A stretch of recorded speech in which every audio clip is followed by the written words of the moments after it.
SSLC മൂല്യനിർണ്ണയത്തിൽ മാറ്റം വരുത്തുന്നതിൽ വിദ്യാഭ്യാസ കോൺക്ലേവിൽ എതിർപ്പറിയിച്ച് ഇടതു സംഘടനകൾ മിനിമം മാർക്ക് രീതി നടപ്പിലാക്കരുതെന്ന് KSTA ആവശ്യപ്പെട്ടു. പെട്ടെന്നുള്ള മാറ്റം വിദ്യാർത്ഥികളെ തോൽവിയിലേക്ക് നയിക്കും. SFIയും മാറ്റത്തെ എതിർത്തു. PA ഗിരീഷ് തുടരുന്നുണ്ട് വിവരങ്ങളുമായി. ഗിരീഷ്, നേരത്തെ ഫലപ്രഖ്യാപനം നടത്തിക്കൊണ്ടാണ് മന്ത്രി ഇങ്ങനൊരു മാറ്റത്തെക്കുറിച്ച് ആലോചനയുണ്ട്, അടുത്ത തവണ മുതൽ അത് മാറ്റുന്നതിനെ കുറിച്ചൊക്കെയാണ് ആലോചന എന്നത് പറഞ്ഞത്. ഇപ്പോൾ അതിൽ എതിർപ്പറിയിച്ചിരിക്കുകയാണോ വിവിധ സംഘടനകൾ?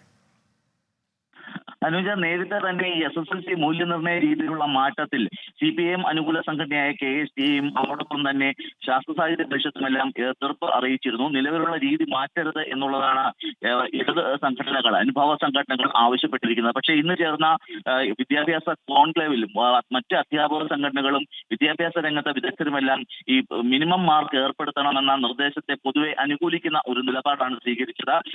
കോൺഗ്രസ് അനുകൂല സംഘടന AKP-CPIM ചില നിർദ്ദേശങ്ങൾ കൂടി മുന്നോട്ട് വെച്ചു. 1-ാം ക്ലാസ് മുതൽ തന്നെ ഒരു മിനിമം മാർക്ക് ഏർപ്പെടുത്തണം എന്നുള്ളതാണ് ഈ കോൺഗ്രസ് അനുകൂല സംഘടന, അധ്യാപക സംഘടന മുന്നോട്ട് വെച്ച ഏറ്റവും പ്രധാനപ്പെട്ട കാര്യം. അതോടൊപ്പം തന്നെ CPIയുടെ അധ്യാപക സംഘടനയായ AKSTയും ഇത് നിർദ്ദേശങ്ങൾ ഈ കോൺക്ലേവിൽ അവതരിപ്പിക്കുകയുണ്ടായി. പക്ഷേ ഇവരെല്ലാം തന്നെ പൊതുവെ ഒരു മിനിമം മാർക്ക് വേണം എന്ന ഒരു നിലപാടിനെ പിന്താങ്ങുകയാണ്. പക്ഷെ ആ സമയത്താണ് മിനിമം മാർക്ക് രീതി നടപ്പാക്കരുതെന്ന് KSTA ആവശ്യപ്പെടുന്നത്. പെട്ടെന്നുള്ളൊരു മാറ്റം പാർശ്വവൽകൃത വിദ്യാർത്ഥികളെ തോൽവിയിലേക്ക് നയിക്കും എന്നുള്ളതാണ് KSTയുടെ നിലപാട്.